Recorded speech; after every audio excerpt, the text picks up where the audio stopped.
Last week हमने rapture के बारे में स्टडी करना शुरू किया।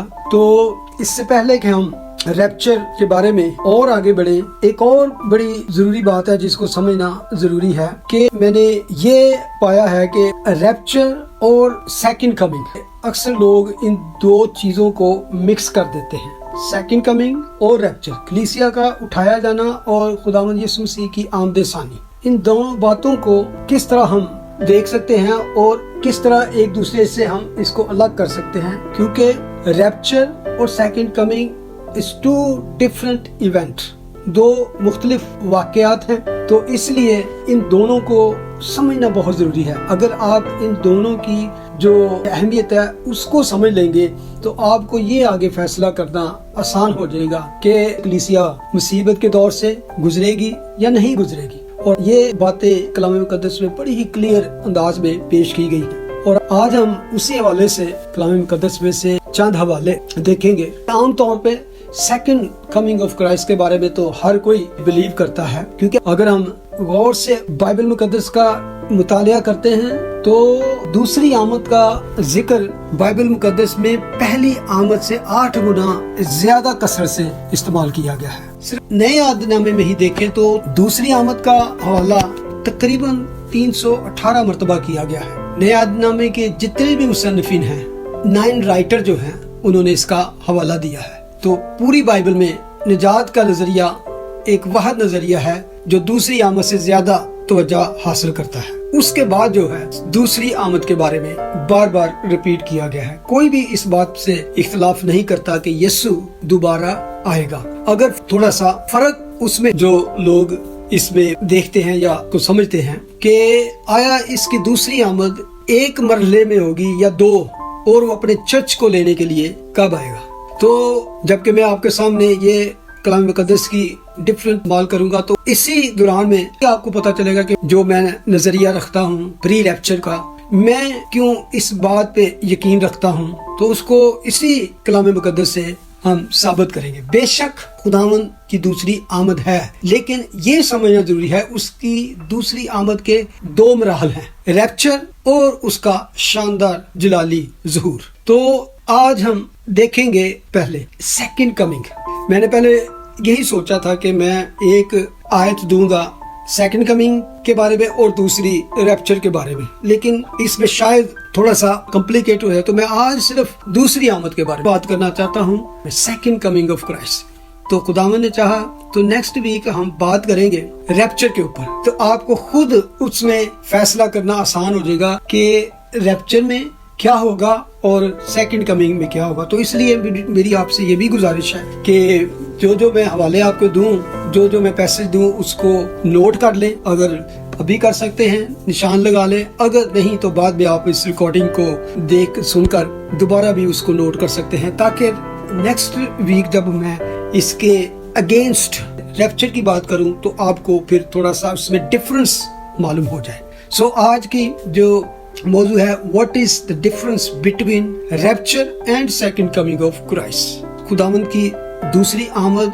और कलीसिया के उठाए जाने में क्या फर्क है। मैं काफी इसके असल में पैसेज और हवाले इस्तेमाल करना चाहता हूं, इसलिए आपसे रिक्वेस्ट है कि आप इसको सुने। मैं अपनी बात कम करूंगा, सिर्फ हवाले आपके सामने रिपीट करता चलूंगा ताकि आपके जहन में वो बात ज्यादा रहे जो बाइबल कह रही है, जो कलाम मुकद्दस हमें सिखा रहा है। तो आए हम इसको स्टार्ट करते हैं। सेकंड कमिंग ऑफ क्राइस्ट ना सिर्फ नए अहदनामे में इसके बारे में जिक्र है, बल्कि पुराने अहदनामे में भी, ओल्ड टेस्टामेंट में भी इसके बारे में हवाले मौजूद हैं यीशु की दूसरी आमद के बारे में। तो पहला वाला अगर मैं आपके सामने पेश करूं तो आप दानियल की किताब, आपको इसके बारे में बहुत ज्यादा गहरी टीचिंग भी मिल रही है, तो आप इसको बड़ी इजी समझ सकेंगे। तो दूसरा बाब उसकी 44 और 45 वर्स अगर देखें, दानियल चैप्टर 2 लिखा है 44 वर्स में, आसमान का खुदा एक सल्तनत बर्पा करेगा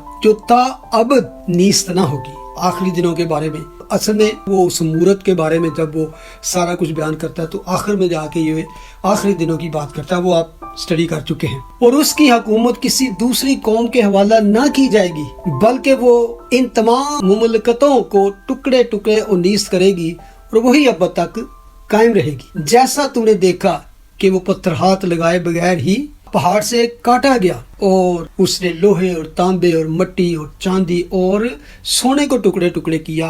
खुदा ताला ने बादशाह को वो कुछ दिखाया जो आगे को होने वाला है, और ये ख्वाब यकीनी है और इसकी ताबीर यकीनी। यानी कि ये आखिरी दिनों के बारे में दानियल नबी को खुदा ने उस मूरत के हवाले से, जिसमें पहले सोना, फिर चांदी, फिर लोहा, फिर मिट्टी के बारे में, फिर वो एक पत्थर जो बगैर हाथ लगाए काटा गया, जिसके बारे में हम जानते हैं कि वो खुदा यीशु मसीह। इसके बारे में इसी दानियल की किताब में अगर हम 7वें बाब में देखें तो उसकी 9वीं आयत में हम पढ़ते हैं जो बहुत जबरदस्त है, इसको गौर से सुने। मेरे देखते हुए तख्त लगाए गए और कदीमुल अयाम बैठ गया। उसका लिबास बर्फ से सफेद था और उसके सर के बाल खालिस ऊन की मानद थे। उसका तख्त आग के शोला की मानद था, उसके पहिए जलती आग की मानद थे।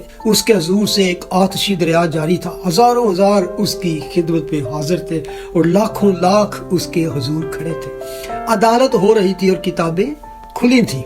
मैं देख ही रहा था कि उस सिंह की घमंड की बातों की आवाज के सबब से मेरे देखते हुए वो हैवान मारा गया। अब जब ये आप पढ़ रहे हैं, सुन रहे हैं, तो आप जब मैं न्यू टेस्टामेंट में जाऊंगा तो ये चीजें आपको रिकॉल करेंगी कि ये सिमिलर बातें हमने पहले कहाँ पढ़ी हैं, तो आपको फौरन क्लिक करेगा। मेरे देखते हुए वह हैवान मारा गया और उसका बदन हलाक करके 16 जन आग में डाला गया। ये अबलीस की बात कर दी है, जब वो हमेशा के लिए आग और गंदगी की झील में डाला जाएगा।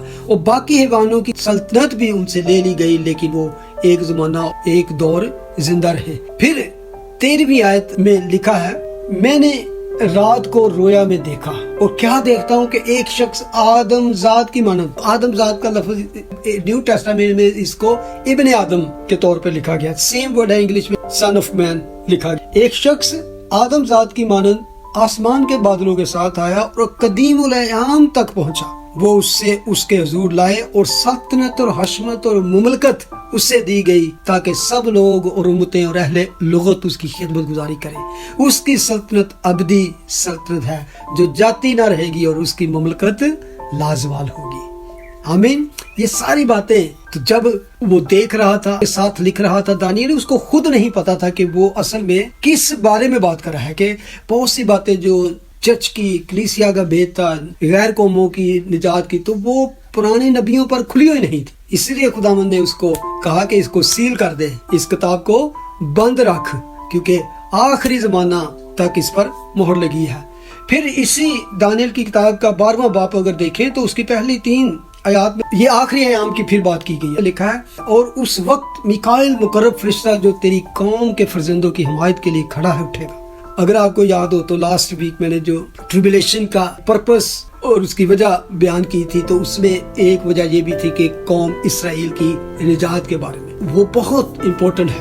और ये जब दानियल बात कर रहा है तो ये अपनी कौम के साथ बात कर रहा है, अपनी कौम के बारे में, उसके जहन में सारा कुछ यही है। तो यहाँ भी वो कहता है, उस वक्त मिकाइल मुकर्रब फरिश्ता जो तेरी कौम के फर्जंदों की हिमायत के लिए खड़ा है, उठेगा और वो ऐसी तकलीफ का वक्त होगा, बड़ी मुसीबत का, जो हम न्यू टेस्टामेंट में पढ़ते हैं कि इब्तिदाई अक़वाम से उस वक्त तक कभी ना हुआ होगा। और उस वक्त तेरे लोगों में से, किसमें?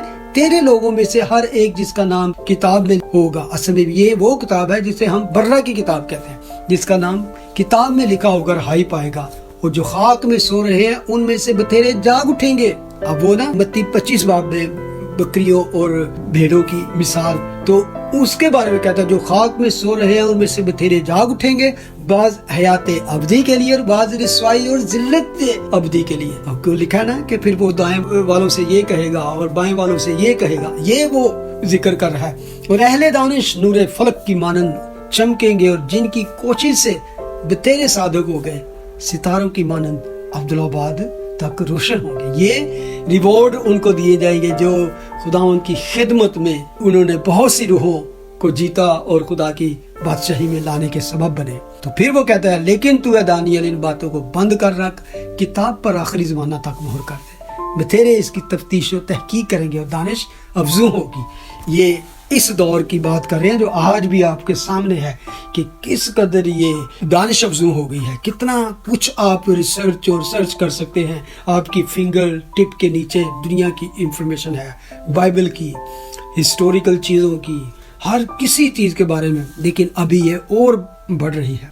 आगे चलते हुए अगर हम ज़करिया नबी की बारे में बात करें तो उसमें भी बहुत सी बातें जो हैं वो आखिरी दिनों के बारे में कि उस वक़्त किस तरह का माहौल होगा और उन दिनों में क्या होगा, जो ट्रिबुलेशन पीरियड का जिक्र हम पढ़ चुके हैं। उसके 12वें बाब में हम अगर उसकी 10वीं आयत पर गौर करें तो लिखा है, और मैं दाऊद के घराने और यरूशलेम के बाशिंदों पर फजल और मुनाजात की रूह नाजिल करूँगा, और वो उस पर जिसको उन्होंने छेदा है नज़र करेंगे और उसके लिए मातम करेंगे, जैसा कोई अपने इकलौते के लिए करता है, और उसके लिए तलख काम होंगे जैसे कोई अपने पेलोठे के लिए होता है, और उस रोज़ यरूशलेम में बड़ा मातम होगा। आगे अगर ज़करिया 14 पर लिखा है, देख खुदावंद का दिन आता है जब तेरा माल लूट कर तेरे अंदर बांटा जाएगा। ये बातें जब मैं पढ़ता हूँ मेरा दिल जो है वो बड़ा सैड हो जाता है, स्पेशली कि बेशक इस कौम की निजात है, लेकिन दुख और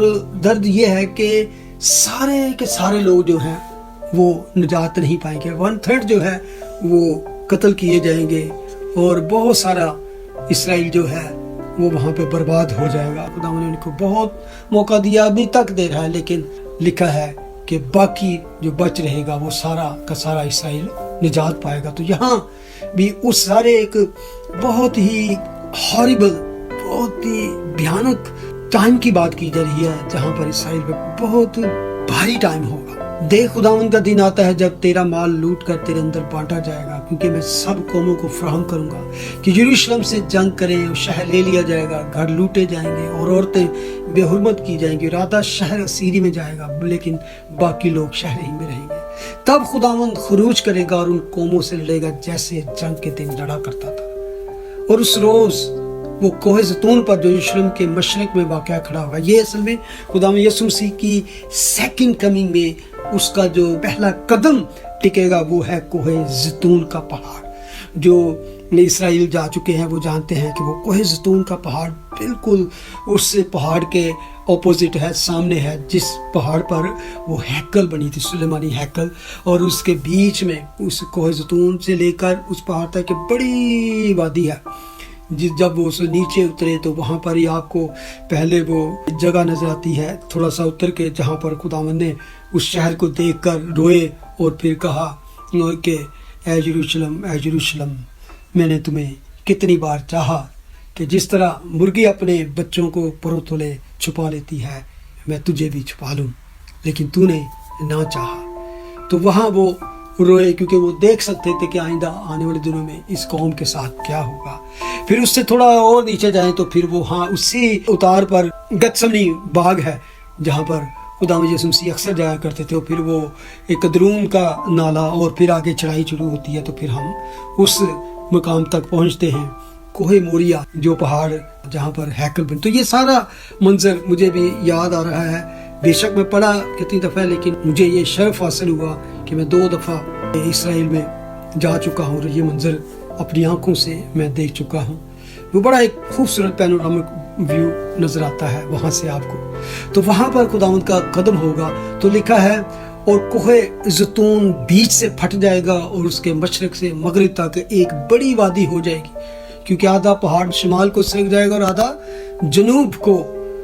और तुम मेरे पहाड़ों की वादी से होकर भागोगे, क्योंकि पहाड़ों की वादी आजल तक होगी, जिस तरह तुम शाह यहूदा उजिया के आम में जल्जला से भागे थे। यानी कि जल्जले में क्या होते हैं, चीज़ें टूट जाती हैं, चट्टानें तिड़क जाती हैं, सड़कें फट जाती हैं। तो इसी मंजर को आप देखें कि जब उसका कदम ही छुएगा उसको, तो वो क्या होगा, पहाड़ इस तरह, यानी कि इवन जोग्राफी तौर पर वो बदल जाएगा, बीच मैदान हो जाएगा, वो चल के वहां से जाएंगे। और लिखा है, बड़ा खूबसूरत बात है, उसी तरह भागोगे क्योंकि खुदावंद मेरा खुदा आएगा और उसके सब कुदसी तेरे साथ, कुदसी फरिश्तों के साथ। सॉरी, वर्स 6 में लिखा है, उस रोज रोशनी ना होगी। ये क्या है, ये इसका मत्ती की इंजील में हम पढ़ते हैं कि जब वो सितारे गिरेंगे, सूरज जो है बुझ जाएगा और यानी कि इस तरह के सारे आसमानी जो लश्कर है आसमान पर, चांद सितारे और सूरज, उन पर सदमा होगा। तो ये अब जब खुदावंद आएगा तो वो लाइटें तो पहले ही गुल हो चुकी होंगी, तो लेकिन यीशु का अपना ही जलाल और तजल्ली इतनी होगी कि वो उसकी रोशनी हर तरफ फैलेगी, और उस रोज रोशनी ना होगी, अजराम फलक छुप जाएंगे। पर एक दिन ऐसा आएगा जो खुदावंद को मालूम है, वो ना दिन होगा ना रात, लेकिन शाम के वक्त रोशनी होगी। और उस रोज यरूशलेम से आब हयात जारी होगा, जिसका आधा बहर मशरक की तरफ बहेगा और आधा बहर मगरब की तरफ गर्मी सर्दी में जारी रहेगा। खुदावंद सारी दुनिया का बादशाह होगा। ये भी एंड टाइम के बारे में लिखा है। उस रोज एक ही खुदावंद होगा और उसका नाम वाहिद होगा। और यरूशलेम के जनूब में तमाम मुल्क हब्बा से रमून तक मैदान की मानिंद हो जाएगा, पर यरूशलेम बुलंद होगा और बिन्यामीन के फाटक से पहले फाटक का मकाम, यानी कोने के फाटक तर और हननल के बुजुर्ग से बादशाह के अंगूरी हौजों तक अपने मकाम पर आबाद होगा, और लोग इसमें सुकूनत करेंगे और फिर लानत मुतलक ना होगी, बल्कि यरूशलेम अमनो अमान से आबाद रहेगा।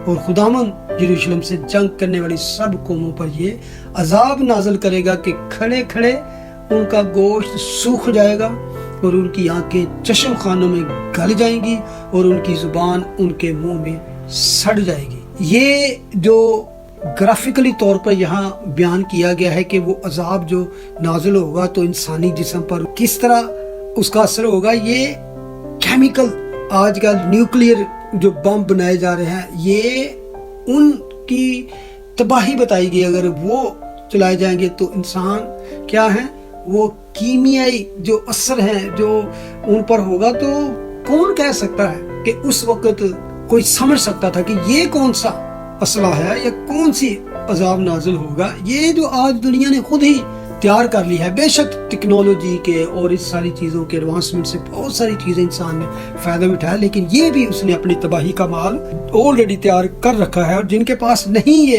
हथियार न्यूक्लियर बम या इस तरह के नहीं है, तो वो इसी कोशिश में बिलियंस ऑफ बिलियंस डॉलर्स और रुपया खर्च कर रहे हैं कि किसी तरह ऐसा बम बनाने में हम कामयाब हो जाए।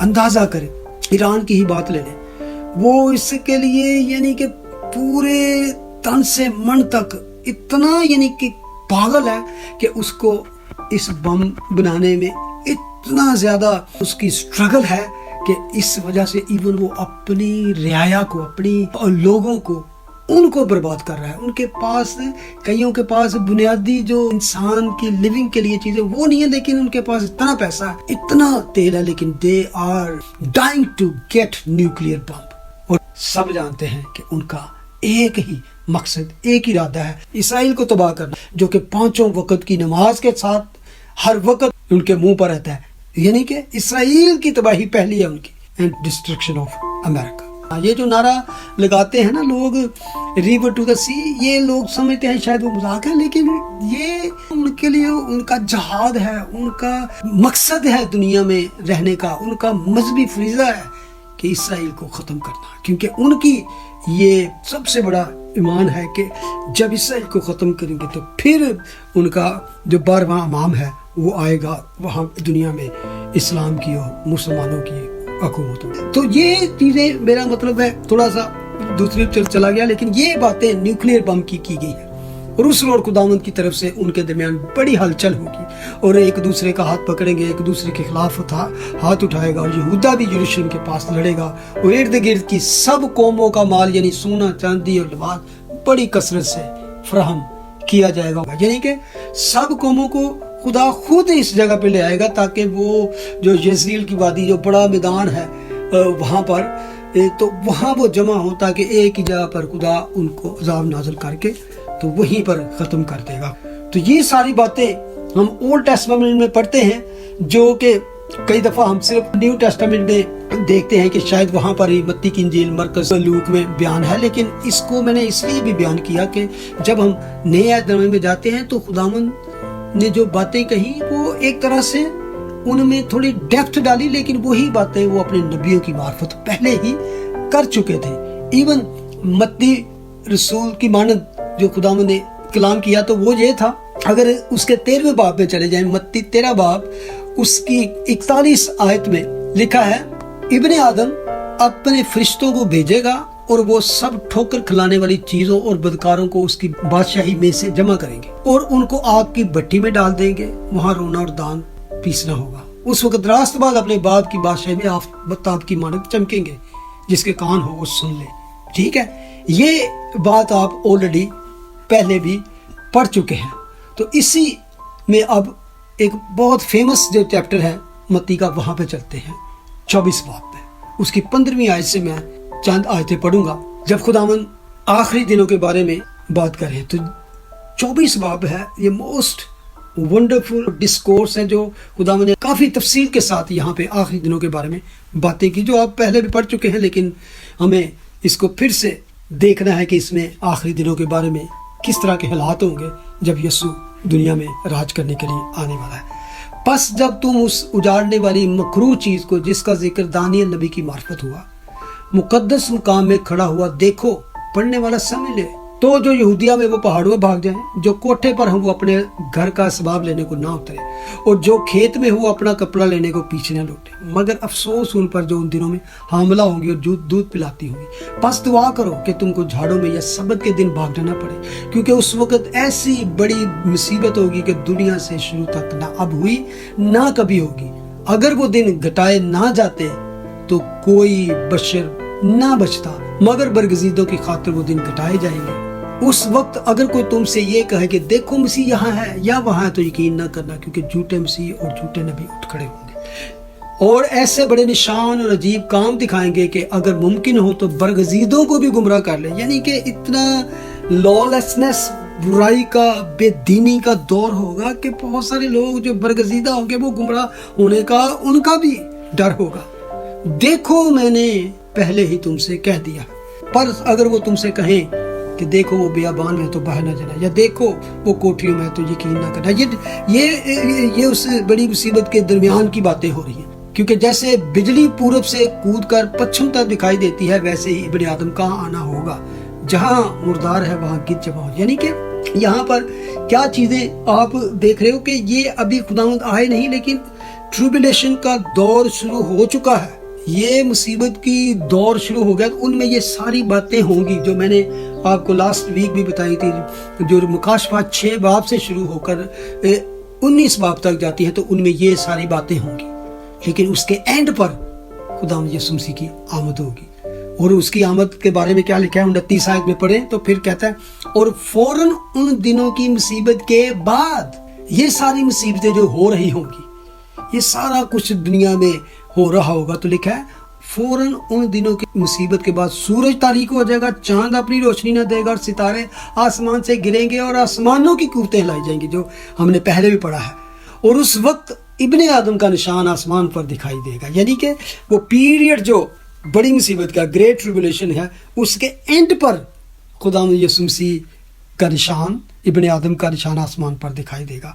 और उस वक्त ज़मीन की सब कौमें छाती पीटेंगी और इब्ने आदम को बड़ी कुदरत और जलाल के साथ आसमान के बादलों पर आते देखेंगे, और नरसिंगे की बड़ी आवाज़ के साथ अपने फरिश्तों को भेजेगा, और वो उसके बरगजीदों को चारों तरफ से आसमान के इस किनारे से उस किनारे तक जमा करेंगे। ये जिन बरगजीदों की बात की गई है, ये ट्रिब्यूलेशन के सेंट हैं, बड़ी मुसीबत में बचाए गए जो लोग हैं, जिसके बारे में मुकाशफा की किताब में भी हम जिक्र पढ़ते हैं, जो ग्रेट ट्रिब्यूलेशन में बचाए जाने वाले लोग होंगे। तो यहाँ पर हम देखते हैं कि खुदावंद यीशु मसीह की आमद के बारे में, और यही बातें आप मरकस 23 बाब, मरकस 14 बाब, लूक 21 बाब में जाके पढ़ सकते हैं। इवन अगर आप अमाल पहला ही बाब पढ़े तो वहाँ पर जो रसूलों ने खुदावंद यीशु मसीह से बात की, तो उनके जहन में क्या था जब खुदावंद यीशु मसीह उनको बरकत देकर और उनको दुआ देकर उठाए गए, तो खुदावंद ने उनको क्या हुक्म दिया था,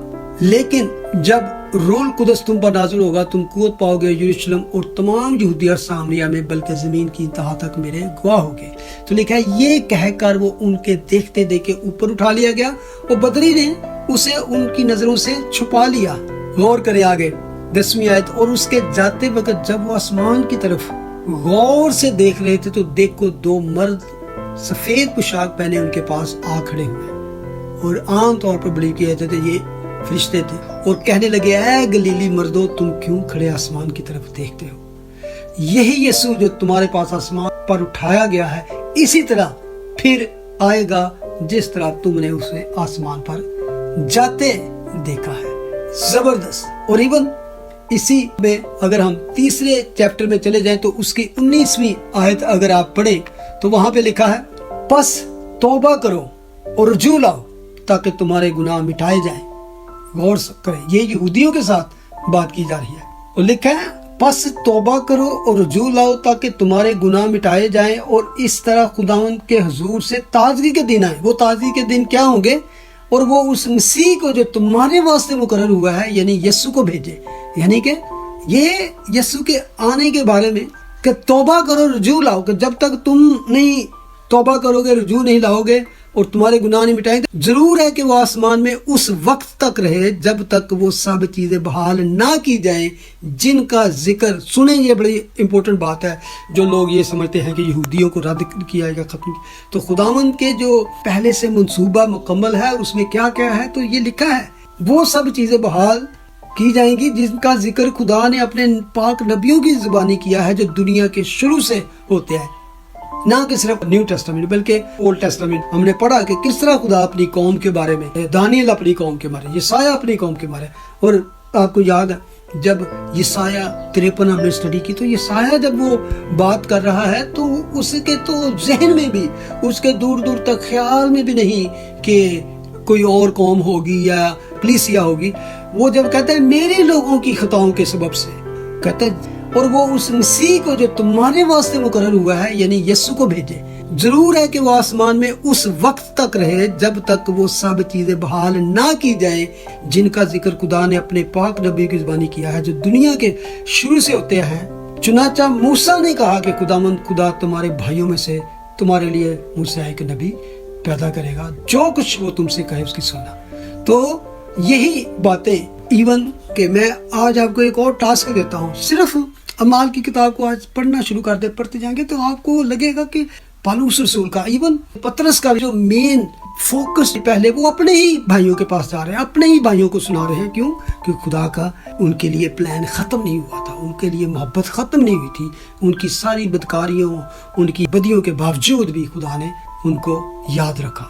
تو آگے اگر تھوڑا سا جائیں تو خاص جو آپ کو نئے عہد نامہ میں بات ملتی ہے وہ پہلا تسالونیکیوں اس کا 3 باب 13 ہے، لکھا ہے تاکہ وہ تمہارے دلوں کو ایسا مضبوط کر دے کہ جب ہمارا خدا یسوع اپنے سب مقدسوں کے ساتھ ہے۔ یہ بھی ایک نوٹ کرنے کی بات ہے، جب میں نیکسٹ ویک ریپچر کی بات کروں گا تو یہ باتیں آپ کو یاد رکھنی کی ہے کہ جب خداوند آئے گا تو لکھا ہے کہ جب ہمارا خدا یسوع اپنے سب مقدسوں کے ساتھ آئے گا تو وہ ہمارے خدا اور باپ کے سامنے پاکیزگی میں بے عیب ٹھہریں گے۔ یہ سیکنڈ کمنگ کے بارے میں بتایا گیا ہے، تو لکھا ہے جب وہ آئے گا تو سب مقدسوں کے ساتھ آئے گا۔ یہ مقدسین جو ہے کبھی بھی فرشتوں کو یا کسی اور مخلوق کو نہیں کہا گیا، مقدسین آپ ہیں یا میں ہوں۔ جو یسوع مسیح پر ایمان لاتے ہیں وہ مقدسین کا رتبہ اختیار کر جاتے ہیں۔ سینٹ جسے کہا، تو سینٹ عام طور پر ہم سمجھتے ہیں کہ وہی جو بڑے بڑے چرچز میں جن کے مجسمے لگے ہوتے ہیں، جو کلر